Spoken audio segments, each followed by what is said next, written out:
el nacimiento. Vamos, así se llaman estas primeras enseñanzas.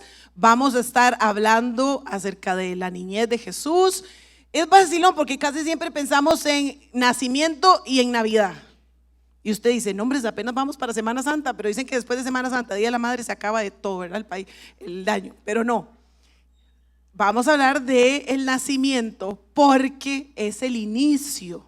Así arrancamos esta serie con el nacimiento de Jesús y vamos a ver que el nacimiento de Jesús es tan importante como su muerte. El nacimiento de Jesús es muy importante para nosotros. Ahora sí, está esta imagen que les tengo ahí. Este es un rey, el rey Charles, o Carlitos mejor, primero, ¿verdad? Este es un rey y esta es una fotografía.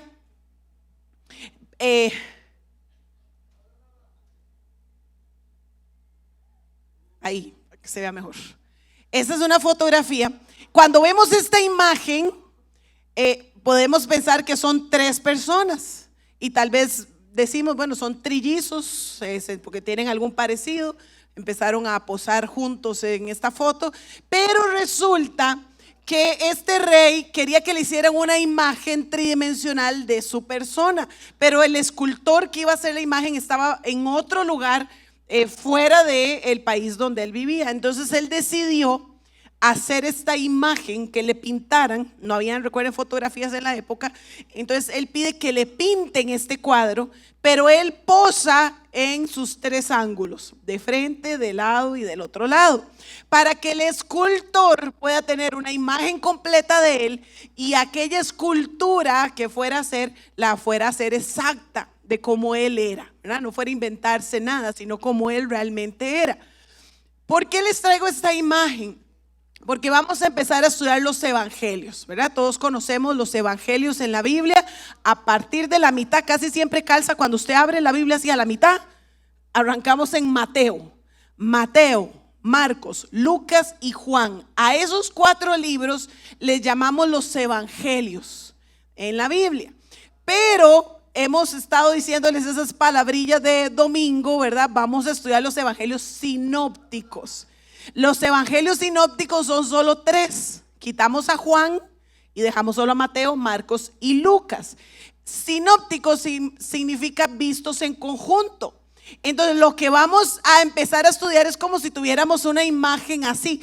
Cada uno de los ángulos de Jesús los vamos a ir estudiando en estos 3 evangelios. Algunas veces nos vamos a enfocar más, como el día de hoy, en Lucas, pero también con referencias en Mateo, otras veces en Marcos, porque los 3 juntos nos dan una imagen completa de la vida de Jesús.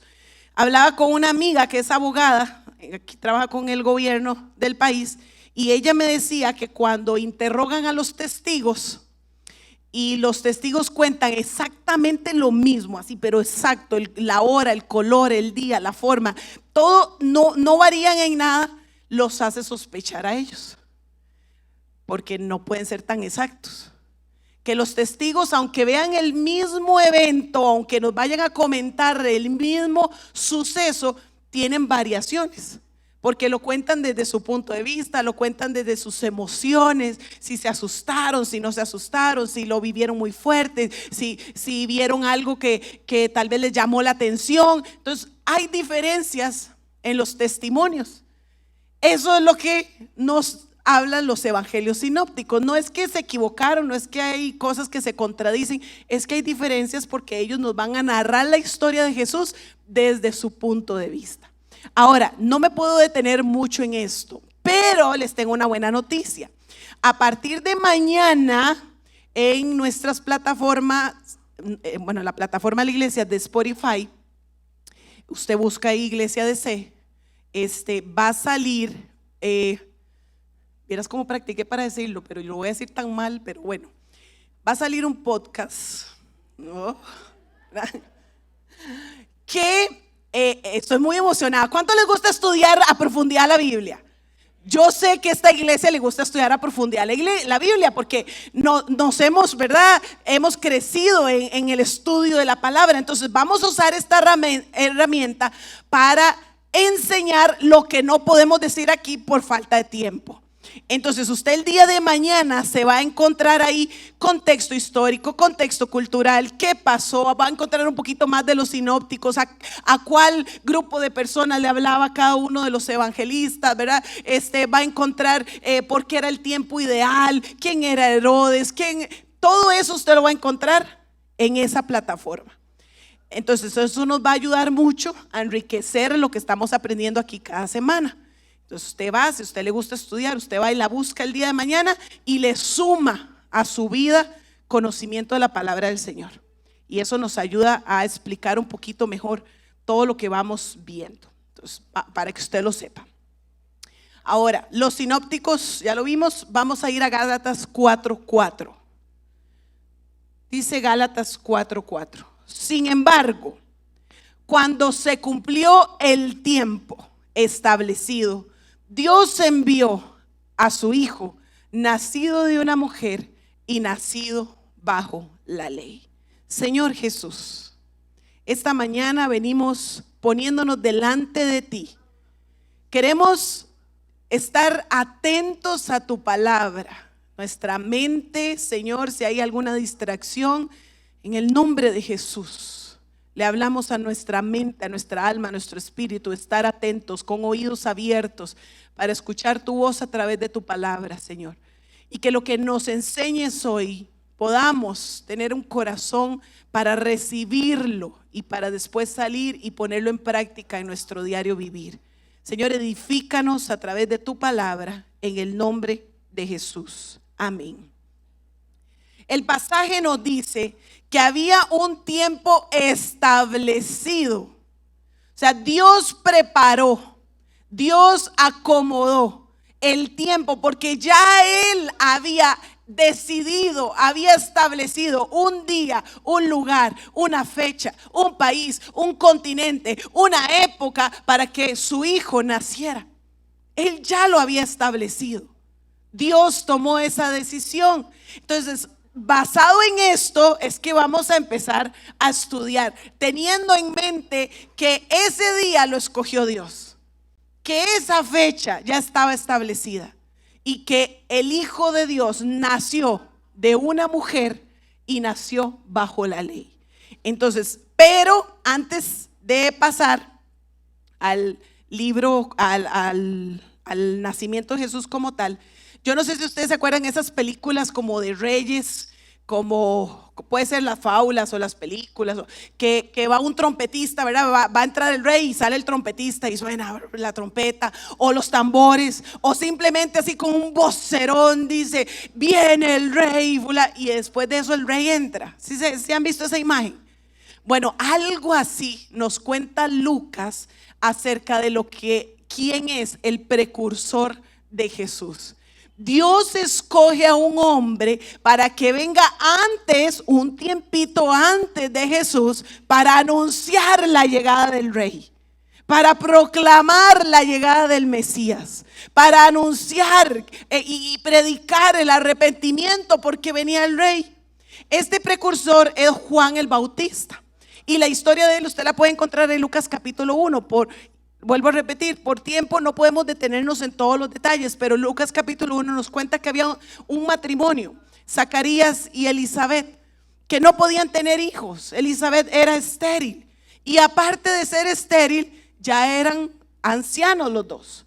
Pero un día Zacarías sirve en el templo, es un servidor, un sacerdote, y ese día le tocó servir por suertes. Nos cuenta la historia que habían sacerdotes que pasaban toda su vida esperando servir al templo. Eran tantos y algunos morían esperando servir en el templo. Pero en el caso de él le toca servir ya cuando es un anciano. Y él llega y le toca el incienso y él llega a la mesa a prender ese incienso. Y dice que se le aparece un ángel, Gabriel, y le dice, Zacarías, vas a ser papá. Recuerden, yo se lo estoy resumiendo, usted lo puede leer completo en su casa.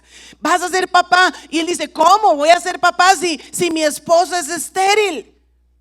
¿Cómo voy a ser papá si ya somos ancianos los dos? Y el ángel le dice, vas a ser papá de un hijo muy especial, un hijo que va a traer mucha alegría y mucho gozo a la nación, Un hijo que viene a anunciar al Mesías, al Cristo. Un hijo que va a predicar del arrepentimiento. Un hijo muy importante. Y la Biblia nos cuenta que Zacarías dudó un poquito. Y entonces, como dudó, el ángel le dijo, bueno, y para que por incrédulo va a quedar mudo de aquí a que nazca el bebé. Y pasa el tiempo y es cuando encontramos que nace Juan el Bautista, este precursor de Jesús, este que viene a anunciar a Jesús, este que viene a predicar el arrepentimiento y viene a bautizar en agua a muchos, incluso al mismo Jesús. Más adelante lo vamos a estudiar.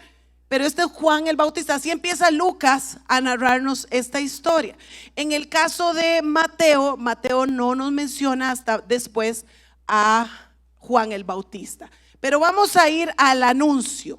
El anuncio, Lucas 1, del verso 26 en adelante. El anuncio del nacimiento de Jesús. Dice así: cuando Elizabeth, recuerden, Elizabeth era la mamá de Juan el Bautista. Cuando Elizabeth estaba en su 6º mes de embarazo, Dios envió al ángel Gabriel. Ahí va otra vez el mensajero, el ángel Gabriel, a Nazaret, una aldea en Galilea.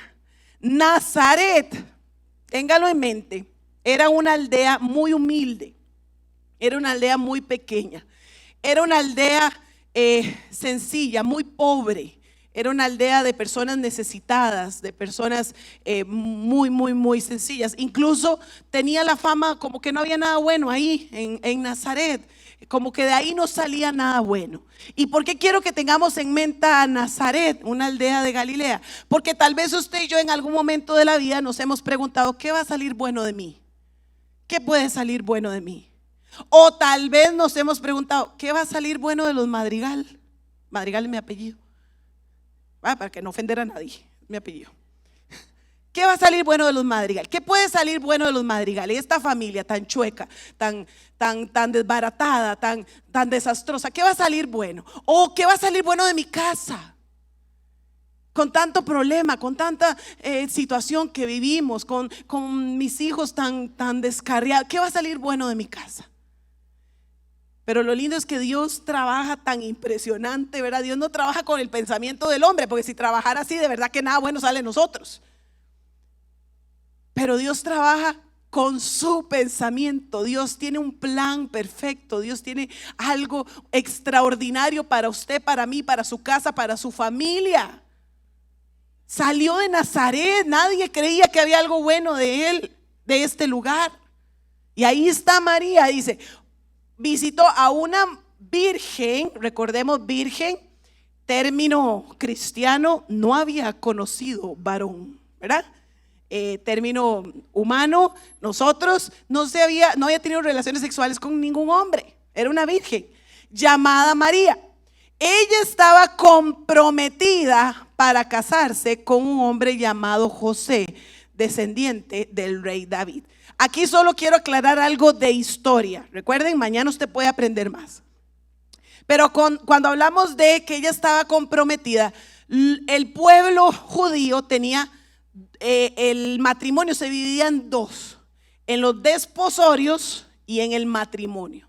Los desposorios era ese compromiso que hacían los novios para casarse. Entonces el esposo iba y hablaba con la familia de la esposa, pagaba la dote que se tenía que pagar por aquella muchacha y ya quedaban comprometidos. Lo que faltaba nada más era que ese esposo fuera y preparara un hogar para después venir y regresar a la casa de sus suegros, donde su esposa había sido cuidada, guardada, protegida, y llevarla a su casa. Esa era la diferencia entre esos dos eventos. Pero contrario a nuestra época, los desposorios eran demasiado importantes. Demasiado importante. Ya ellos eran esposo y esposa. Ya delante de la ley ellos eran un matrimonio, a tal punto de que si había algún grado de infidelidad, se trataba según la ley decía para el adulterio. A tal punto, no es como hoy, que si usted rompe un compromiso, usted se quita el anillito, ¿verdad? Lo entrega, lo devuelve, y listo, y ya. No me voy a casar con usted, quito el anillo y no pasa nada. En el caso de los desposorios, o sea, en la condición en que está María, si se quería romper el compromiso, tenía que divorciarse. O sea, ya había un divorcio si querían romper ese compromiso. Entonces, en eso está María, para casarse con este hombre llamado José. Gabriel se le apareció y le dijo: saludos, mujer favorecida, el Señor está contigo. Confusa y perturbada, María trata de pensar lo que el ángel le quería decir. Vean la imagen, imagínense. María, una muchacha, porque se cree, ¿verdad?, por la tradición, de que era una muchacha muy jovencita, una chiquilla, diríamos nosotros, para el día de hoy. Y está guardada en su casa porque se está protegiendo, se está cuidando para que cuando su esposo regrese por ella, la encuentre radiante, bella, sin mancha, sin pecado, ¿verdad? Entonces ella se está guardando en el hogar de su familia y le aparece un ángel. Ya solo con la aparición del ángel, ya el corazón empieza a acelerarse. Ya empieza el miedo, porque vea que el ángel le dice: no tengas miedo. Y vean lo interesante, está María con solo el saludo de Gabriel, ya está perturbada. Solo el saludo, ya ella está en su mente tratando de analizar lo que el ángel le está diciendo. Y el ángel solo le está diciendo: pura vida, María. Y ella está tan impresionada, está ahí tratando de comprender el mensaje del ángel. Dice: no tengas miedo, María, le dijo el ángel, porque has hallado el favor de Dios. Concebirás y darás a luz un hijo y le pondrás por nombre Jesús. Él será muy grande y lo llamarán Hijo del Altísimo. El Señor Dios le dará el trono de su antepasado David y reinará sobre Israel para siempre. Su reino no tendrá fin. Si se perturbó con el saludo, imagínense cómo está ahorita. O sea, alguien llega y le dice: vas a ser mamá. Y vas a ser mamá no de cualquier bebé, vas a ser mamá del Hijo del Altísimo, del que su reino no tendrá fin nunca. Vas a ser mamá del Mesías, del Salvador, del Redentor. Y María está ahí tratando de comprender. Obviamente una chiquilla, imaginemos una muchacha jovencita, le dicen eso y la pregunta más obvia que tiene María es: pero ¿cómo podrá suceder esto? Le preguntó María al ángel: soy virgen, ¿cómo puede pasar si toda la vida me han enseñado que yo necesito un esposo para quedar embarazada? ¿Cómo puede pasar si la ciencia nos dice que se ocupa un óvulo y un espermatozoide para que se produzca la vida, y yo solo tengo el óvulo? Para el espermatozoide necesito un marido, un hombre. ¿Cómo puede pasar? Y viene el ángel y le contesta: el Espíritu vendrá sobre ti y el poder del Altísimo te cubrirá con su sombra. Por lo tanto, el bebé que nacerá será santo y será llamado Hijo de Dios. Además, o sea, le está explicando de quién es el bebé, pero además le da la noticia de otro milagro por aquello que María dude. Le dice: hay otro milagro que le quiero contar. Su pariente Elizabeth quedó embarazada en su vejez. Antes la gente decía que ella era estéril, pero ha concebido un hijo y ya está en su 6º mes de embarazo. Pues la palabra de Dios nunca dejará de cumplirse. María respondió: soy la sierva del Señor, que se cumpla todo lo que has dicho acerca de mí. Y el ángel la dejó. Clave aquí, el ángel viene y le dice: las palabras de Dios nunca dejarán de cumplirse, nunca dejarán de cumplirse. El embarazo de María es un embarazo sobrenatural. El embarazo de María está negando toda lógica humana. está por encima de todo razonamiento humano. Era difícil. Yo estoy con una clase en un colegio, son chiquillos, todos adolescentes. Estábamos enseñando Biblia y yo les preguntaba una vez, ¿qué pasaría si entre ustedes se levanta una muchacha y dice, estoy embarazada por el Espíritu Santo? Y todos soltaron a reírse de una vez y empezaron a decir, ay, jamás. Ay, no le creo. Ay, la mando a que la revisen, que le hagan examen de sangre, de todo me dijeron. Porque es difícil se para alguien aquí y dice, estoy embarazada del Espíritu Santo, y usted dice, otro Jesús, ¿verdad? Es difícil de entender. A nosotros la lógica humana no lo puede comprender. O sea, no podemos comprenderlo. Se sale de todo lo que la ciencia nos ha explicado, lo que la biología nos dice que se debe hacer. El nacimiento de Jesús, ese embarazo de María, es un milagro. Es algo sobrenatural. Es algo extraordinario. María no tenía que hacer nada. Qué bonito quedar embarazado así, ¿verdad? Nada tenía que hacer María. Nada. Es más, no tenía ni que entender. María no tenía que entender. Lo único que María tenía que hacer es que se cumpla en mí. Yo soy tu sierva, aquí estoy. Que se haga tu voluntad, Señor. Es lo único que tenía que hacer María. El resto lo hacía Jesús. El resto lo hacía el Espíritu Santo. El resto lo hacía Dios. Nada más tenía que hacer María. Ella iba a ser el instrumento que Dios había escogido para introducir a Emmanuel. Emmanuel, Dios con nosotros. Emmanuel. Ella era el instrumento. Ahora, si nosotros leemos en Mateo la misma historia, Mateo lo resume un poquito más. Él agrega nada más un acontecimiento y agrega que José, cuando se entera, no sabemos cómo se entera, seguro María le contó, pero cuando José se entera, José piensa salir corriendo, pero no como un irresponsable, sino más bien él piensa huir, porque según la tradición, la gente podía decir, ay, se comieron el pastel antes, ¿verdad? Se comieron el pastel. Pero qué irresponsable José, después de que la tuvo, la abandonó. Eso podía decir la gente. Era diferente a que si José rompía el compromiso de manera visual para todos, y entonces María iba a quedar como una adúltera, con consecuencias muy graves. Entonces José, que era todo un caballero, yo creo que el otro domingo, ¿verdad?, si Dios lo permite, vamos a aprender un poquito más de José. Pero este hombre tan extraordinario que le podemos sacar muchas enseñanzas, José, todo un varón de Dios, dice, yo no quiero que a ella la maltraten. Yo la voy a abandonar, mejor que la culpa me la echen a mí. Pero el ángel Gabriel se le aparece a José, eso está en Mateo, y le dice, José, no tengas miedo de casarte con María, de tomarla como esposa, porque lo que ella tiene en su vientre es el Hijo de Dios. No tengas miedo.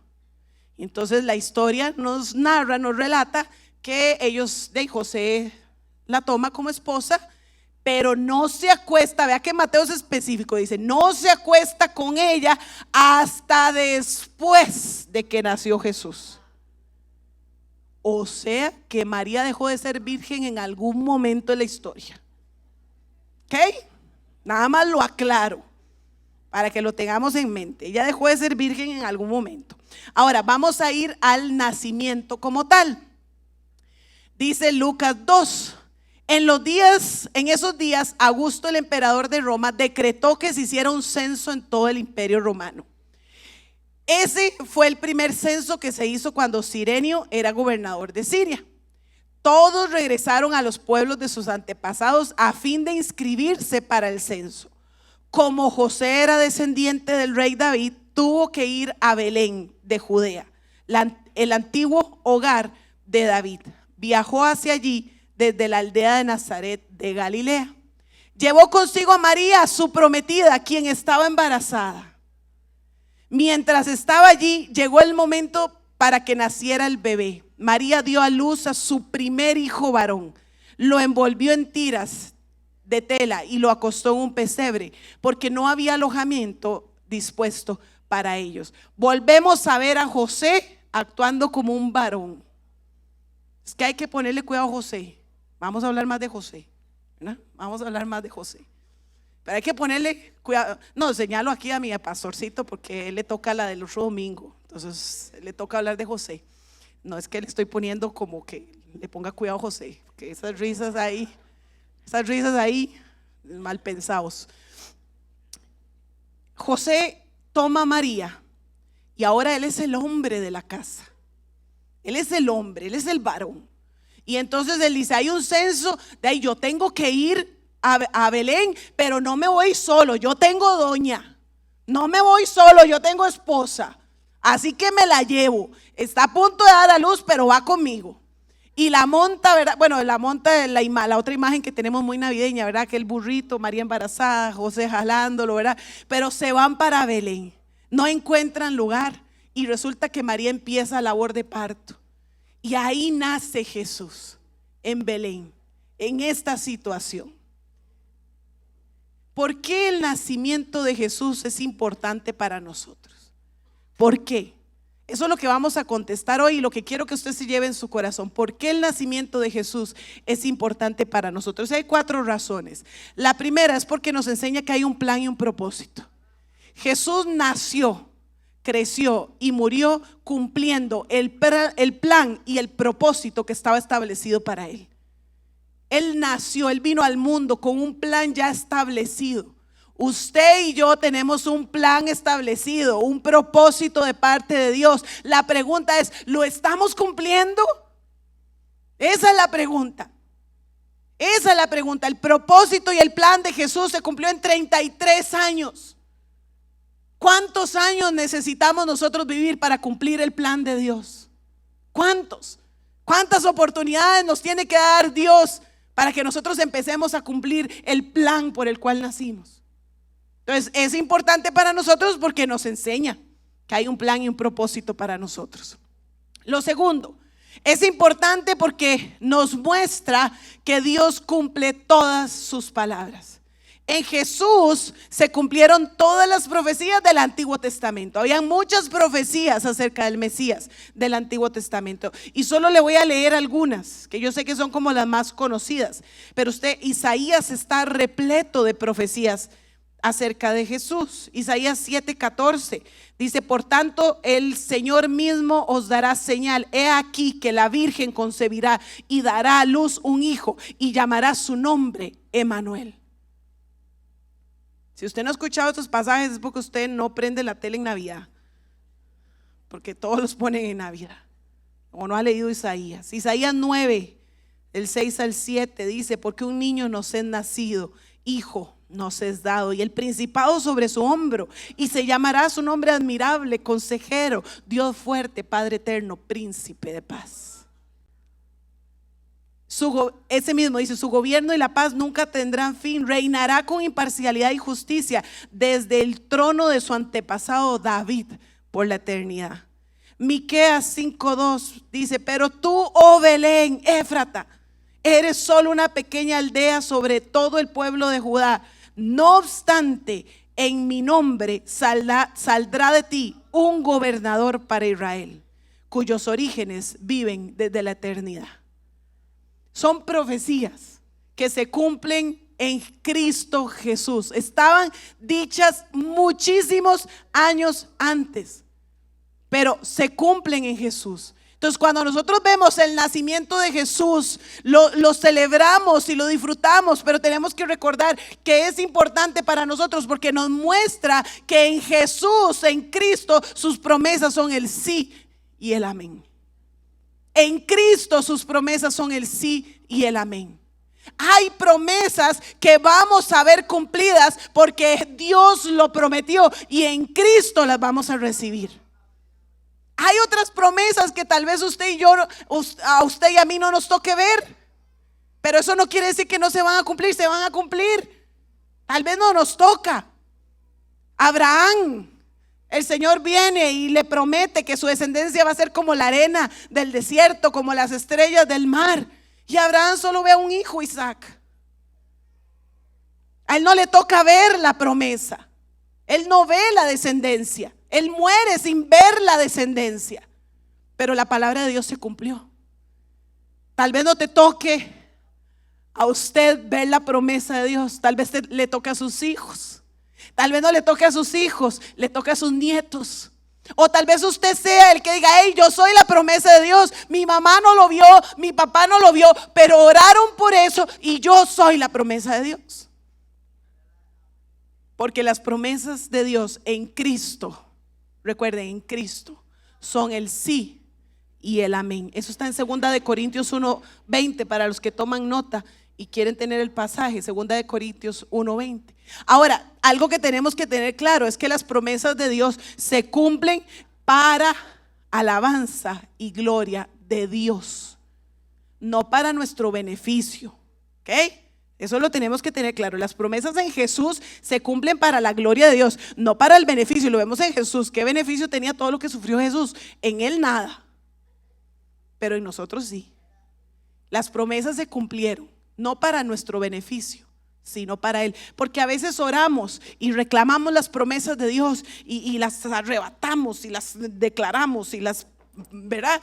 Todo lo que hacemos con las promesas de Dios, pero las estamos pidiendo para que nos vaya bien, para que nosotros disfrutar la vida, para vivir rico, para nuestro beneficio. Y la Biblia misma nos enseña y nos dice: ustedes piden, pero piden tan mal, por eso no reciben. Piden tan mal porque piden para sus propios placeres, por eso no reciben. Entonces, las promesas que Dios ha dado se cumplen en Jesús para su gloria. Las promesas de Dios en nosotros se cumplen para su gloria, no para nuestro beneficio. Otra razón de por qué el nacimiento de Jesús es importante para nosotros, porque es el inicio de la encarnación de Jesús. Es el inicio de la encarnación de Jesús. Siendo en forma de Dios, dice la palabra, no estimó el ser igual a Dios como cosa que aferrarse, sino que despojándose de sí mismo, se humilló, haciéndose semejante a los hombres, y en la condición de hombre hasta la muerte. Entonces es importante para nosotros porque Jesús nace, pero su propósito lleva más que un nacimiento. Jesús nace para después morir. Si Jesús no hubiera nacido, Jesús no puede después morir. Y nosotros, por la muerte de Cristo, es que recibimos vida eterna, perdón de pecados, salvación. Necesitábamos que ese Hijo de Dios naciera primero. Necesitábamos que el Hijo de Dios naciera. ¿Y para qué? Para después seguir cumpliendo las promesas. El nacimiento de Jesús no es solo para tener una fecha muy linda para celebrar y jactarnos de que nosotros los cristianos sí celebramos porque es importante el nacimiento de Jesús, pero tenemos en mente la importancia del nacimiento para nosotros. Jesús se hizo hombre y solo como hombre nos puede entender, solo como hombre nos puede dar vida, solo por la encarnación de Jesús. Y también es importante porque Jesús vino a deshacer las obras de Satanás. Primera de Juan 3:8 dice: el que practica el pecado es del diablo, porque el diablo peca desde el inicio. Pero para esto apareció el Hijo del Hombre, para deshacer las obras de Satanás. Ese es otro beneficio, otra bendición que nosotros recibimos con el nacimiento de Jesús, para deshacer las obras de Satanás. Ahora, si seguimos en la historia, hay otro pasaje en lo que quiero enfocarme. Lucas 2, ya estamos en el capítulo 2, verso 8. Dice así: esa noche habían unos pastores en los campos cercanos que estaban cuidando sus rebaños de ovejas. De repente apareció entre ellos el ángel del Señor, y el resplandor de la gloria del Señor los rodeó. Los pastores estaban aterrados, pero el ángel los tranquilizó. No tengan miedo, dijo. les traigo buenas noticias que darán gran alegría a toda la gente. ¿Qué nos tiene que dar el nacimiento de Jesús? No solo alegría, no, lea bien. Gran alegría, gran gozo, gran felicidad. ¿Por qué somos la iglesia más feliz de Costa Rica? Porque un día Jesús nació. Porque un día Jesús nació. Gran alegría nos tiene que dar la noticia. Ahí están los pastores ahí cuidando sus rebaños y reciben la noticia de gran alegría. Y dice: el Salvador, sí, el Mesías, el Señor, ha nacido hoy en Belén, la ciudad de David. Y lo reconocerán por la siguiente señal: encontrarán un niño envuelto en tiras de tela, acostado en un pesebre. De pronto está el ángel hablando con Jesús, con los pastores. Están diciéndole la gran noticia, están hablándoles del Salvador, el Mesías, el Señor. Ya nació, lo van a encontrar. Y dice que se abre el cielo. Dice: de pronto se unió a ese ángel una inmensa multitud, los ejércitos celestiales. Yo no sé si usted se imagina ese cuadro. Los ejércitos celestiales. Es como que se abriera el cielo y salieran los ángeles, los arcángeles, los querubines, todo lo que está ahí en el cielo. Una gran multitud, los ejércitos celestiales, que alababan a Dios y decían: gloria a Dios en el cielo más alto y paz en la tierra para aquellos que Dios se complace. Gloria a Dios. Gloria a Dios. ¿Usted se imagina escuchar la voz, la adoración de los ejércitos del cielo cantando gloria a Dios en las alturas? Gloria a Dios, gloria a Dios, gloria a Dios. No sé si se imagina eso. Gloria a Dios en las alturas. La impresión que tuvieron que tener esos pastores. Dice: cuando los ángeles regresaron al cielo y los pastores se dijeron unos a otros: vayamos a Belén, veamos qué ha sucedido. Y el Señor nos anuncia. Fueron deprisa a la aldea y encontraron a María y José, y allí estaba el niño acostado en el pesebre. Después de verlo, los pastores contaron a todos lo que había sucedido y que el ángel les había dicho acerca del niño. Y lo que el ángel les había dicho acerca del niño. Todos los que escucharon el relato de los pastores quedaron asombrados. Pero María guardaba todas estas cosas en el corazón y pensaba en ellas con frecuencia. Los pastores regresaron a sus rebaños, glorificando y alabando a Dios por lo que habían visto y oído. Todo sucedió como el ángel les había dicho. Los pastores regresaron ¿a dónde? Al rebaño, porque las ovejas no se podían quedar solas. Tenían que ir a trabajar, tenían que pastorearlas, llevarlas a comer, porque había que llevar plata para la familia el día siguiente. La familia tenía que comer, tuvieron que regresar. Yo no sé a qué vas a regresar esta mañana, ahora después del culto. Yo no sé si usted va, tal vez muchos de aquí van a regresar a cocinar porque tienen que ir a hacer el almuerzo. Tal vez muchos de aquí van a llegar a hacer los mandaditos porque el domingo es el día de los mandados para arrancar el lunes bien. Tal vez muchos van a llegar a hacer tareas para la semana. Tal vez muchos de ustedes van a llegar a lavar ropa y a limpiar la casa porque el domingo es el día que se hace eso. Tal vez muchos de ustedes van a llegar a trabajar, van a salir de aquí, van a irse a trabajar. Mañana van a arrancar semana, van a arrancar rutina. Mañana se van a levantar temprano para ir a estudiar, para ir a trabajar, para traer la bendición a la casa. Mañana vuelven a las cosas que hacemos rutinarias, pero volvemos con un corazón agradecido porque Jesús nació. No podemos tener en mente el nacimiento de Jesús y mañana levantarnos y decir: qué pereza, un día más. Uy, qué aburrido, me toca ir. No podemos ser mal agradecidos con lo que Dios nos da en la vida cuando tenemos en mente el nacimiento de Jesús. Los pastores regresaron a trabajar a su rutina, glorificando y adorando el nombre de Dios porque Jesús había nacido.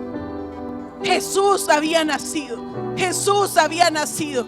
¿Qué vas a hacer cuando salgamos ahorita al mediodía? ¿Qué vas a hacer sabiendo que Jesús nació? Teniendo en el corazón la enseñanza bíblica que nos dice que Él nació un día escogido por Dios. Jesús nació y tienes perdón de pecados. Jesús nació y tienes salvación. Jesús nació y tienes vida eterna. Jesús nació y tienes salud. Jesús nació y tienes toda enfermedad y toda dolencia. Él la llevó porque Él nació. Jesús nació y tienes promesas que se van a cumplir. Jesús nació y Él te guarda. Jesús nació y Él perdona tus pecados. Jesús nació. Iglesia, Jesús nació. ¿Qué vamos a hacer con eso? ¿Qué vamos a hacer con eso? ¿Vamos a salir iguales? Póngase de pie. Vamos a adorar a Jesús. Vamos a adorar a Jesús. Vamos a adorar a Jesús. Y si usted no tiene palabras, con solo el hecho de que diga Jesús, Jesús, Jesús, Jesús, Jesús. Nombre sobre todo nombre. Nombre sobre el cual toda rodilla se doblará y toda lengua confesará que eres Rey de reyes, Señor de señores. Que eres el Señor. Jesús, Jesús, Jesús, Jesús, Jesús, Jesús, Jesús. Jesús el amado, Jesús el Mesías, Jesús el Cristo, Jesús el Redentor, Jesús, Jesús, Jesús.